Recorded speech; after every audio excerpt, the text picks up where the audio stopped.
The father's cell phone is buzzing on the table. He picks it up, frowns at the incoming call display. It's American Express. Taking the call. Hello? Yes, it is. Hold on a sec. Let me check. To Gabby.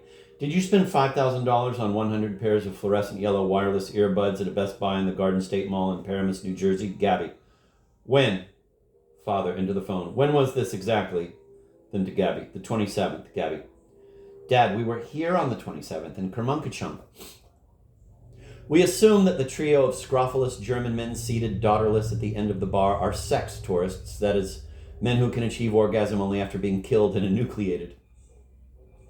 Of course, one can never completely dismiss the possibility that these are undercover cops or agents provocateurs or consanguineous fathers and daughters cosplaying German sex tourists, or most likely cosplaying fathers and daughters who are kicking it up a notch by also cosplaying German sex tourists.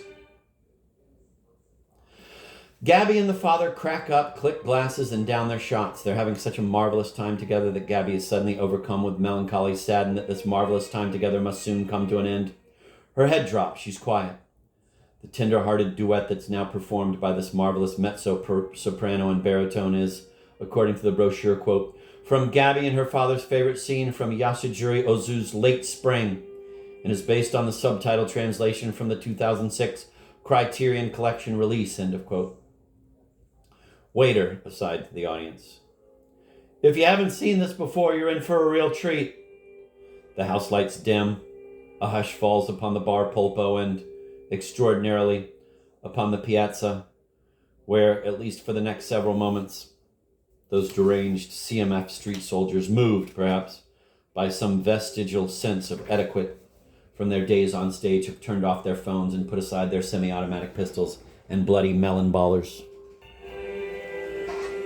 Gabby, Father, please hand me that. Father, how time flies. 1 minute we arrive and the next we're leaving. Gabby, but I loved it here in Kyoto. Father, I'm glad we came, but a day in Nara would have been nice too. Why didn't we do this more often? This is our last trip together. You'll be busy when we get home. Your aunt is waiting. Gabby gazes pensively at her shot glass before drinking. Father, I hope we find seats on the train tomorrow. He pauses, now pensive himself. I never took you places, but now your husband will. Sataki will dote on you, I'm sure. Gabby's eyes are downcast. She stares at the table. Father, what is it? What's the matter? Gabby, I want us to stay as we are. I don't want to go anywhere. Being with you is enough for me. I'm happy just as I am. Even marriage couldn't make me any happier. I'm content with this life, Father. Yes, but that's... Gabby, no, you marry if you want to, Father. I just want to be by your side. I'm so fond of you. Being with you like this is my greatest happiness. Please, Father. Why can't we stay just as we are? I know marriage won't make me any happier, Father. That's not true. You'll see. I'm 65 years old. My life is nearing its end. But your life as a couple is just beginning. You're starting a new life, one that you and Sataki must build together, one in which I play no part. That's the order of human life and history. Marriage may not mean happiness from the start. To expect such immediate happiness is a mistake. Happiness isn't something you wait around for, it's something you create for yourself.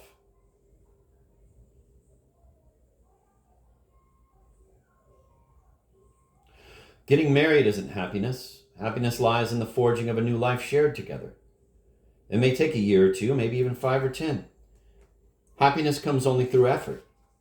Only then can you claim to be man and wife. Your own mother wasn't happy when we married. For years we had our troubles. Many times I found her weeping in the kitchen, but she put up with me. You must believe in each other and love one another. All the love you've shown me must now be given to Sataki. Do you see? From this a new happiness will be born. You understand, don't you? She nods. Father, you do, don't you? Gabby, yes. Forgive me for being so selfish. Father, so you do understand. Gabby, yes, I was being very selfish. Father, I'm glad you understand. I didn't want you marrying feeling the way you did. Marry him. I'm sure you'll be happy. It's not difficult. I'm certain you'll make a good couple. I'm looking forward to that day. She nods. Father, soon you'll look back on this conversation and laugh. Gabby, forgive me for worrying you. Father, no, just be happy. You'll try, won't you? Gabby, yes, you'll see. Father, yes, I'm sure you'll be happy. I know you. You will. She wipes her eyes. Father, I can rest easy. I know you'll be happy. Gabby, yes. A barrage of enucleated eyeballs hits the windows, breaking the spell, immediately restoring the raucous conviviality of the status quo ante. Meanwhile, two men with cryptorchidism, undescended testicles have been denied entry into the bar. Meanwhile, 2 men with cryptorchidism, undescended testicles, have been denied entry into the bar. Gabby, what's the matter? You're so quiet all of a sudden. Father, my screen went blank. Balloon boy. The ghost of the dead Puggle commands the father to begin doodling the words genome of a gnome on his placemat.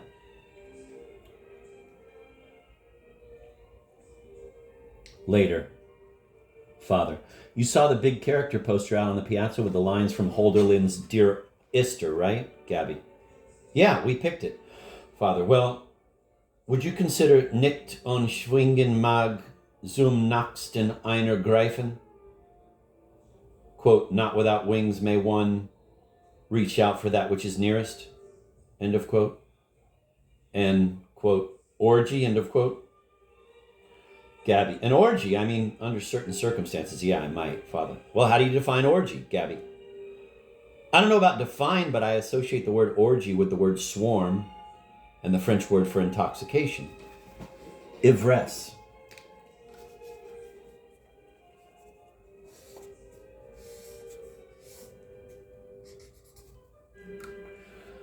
Father, same here. They fist bump.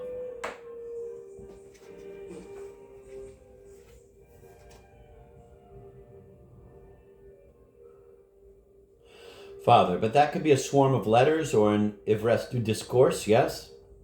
Gabby, absolutely.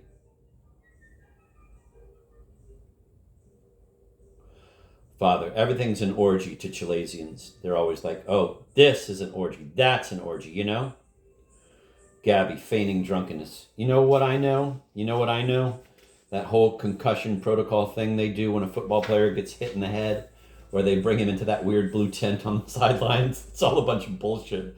Total bullshit, because these guys are such fucking idiots, such fucking dimwits. They just show them a picture, and they ask them, is this tits or pussy? And the guy goes, oh, pussy. And they're like, okay, you're fine, you can play, get back out there. He stares at her drunkenly, seeing double, his head bobbling, and then finally evoking the folkloric warlord's vaunted deathbed scene with his beloved daughter. Father, you're my, he points to his balding head. My only hair, Gabby laughing. Heir, you idiot. Father, I bequeath to you my legacy of exotic riches, material and mystical. Be careful, my dearest one. That Ichiro, he immediately raises his hands to foreclose any argument. Or whoever the fuck you end up marrying, make sure he loves you and does not simply covet all that I've worked so tirelessly to amass. They crack up, fist bump, clink glasses, etc., etc. So impeccably performed are these unvarying iterations of joviality that they call to mind the hieratic severity of the no theater, and we half expect to see emblazoned upon the back wall of the bar pulpo the yogo pine tree that unvaryingly adorns the back panel of the no stage. This back panel is called the Kagami Ita, which means literally mirror panel, and has been theorized to reflect a putative pine tree behind the audience. Apropos the bar pulpo, of course, it references that mirror hung askew over the sink in the men's room. FYI, the brochure overhypes the men's room mirror a bit, describing it as, quote, a huge slab of polished obsidian, end of quote. And later as something, quote, akin to Alice's looking glass, end of quote, when, in point of fact, it's more like the mirror you'd find in a filthy gas station lavatory. But without the plea, help me, scrawled in red lipstick, which someone told me recently is actually a removable decal that comes with the mirror and can easily be peeled off. Meanwhile, the divine hermits, those outside agitators who never go outside, are perpetually shuffling their tiles at the floating casino, the, quote, permutation of letters, end of quote, perpetually generating the phantasmagoria of the piazza, the pandemonium, the, quote, abode of all demons, end of quote. It's the Super Mario version of Hieronymus Bosch. Those CMF street soldiers flinging the enucleated eyeballs of their victims at one another like shrieking school kids in a snowball fight. Gabby has to pee. When she returns from the ladies' room, her father is having some sort of meltdown. Father screaming, whose anal gland do I have to express to get a fucking drink around here?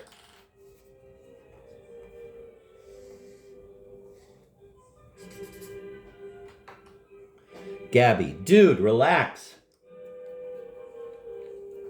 She signals the waiter, who arrives almost instantaneously with another round.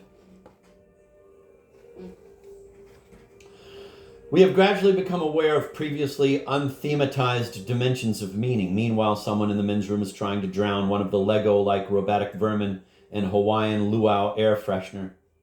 It's taking forever. Gabby drinks and vapes, perhaps lost in some abstruse rumination. Father, what are you musing about?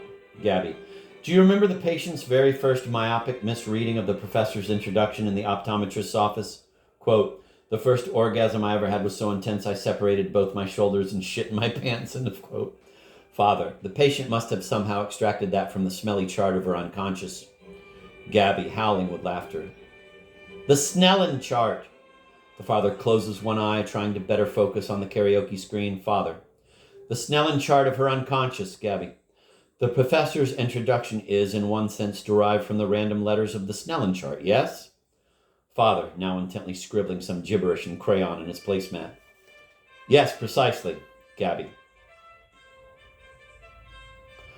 Okay, first of all, how can a patient in an optometrist's office deduce the entirety of the professor's introduction from the random letters of the Snellen chart, which raises an even more fundamental question?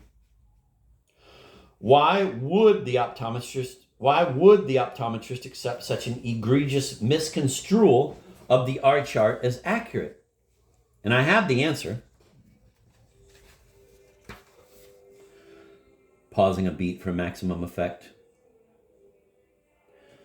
Countertransference.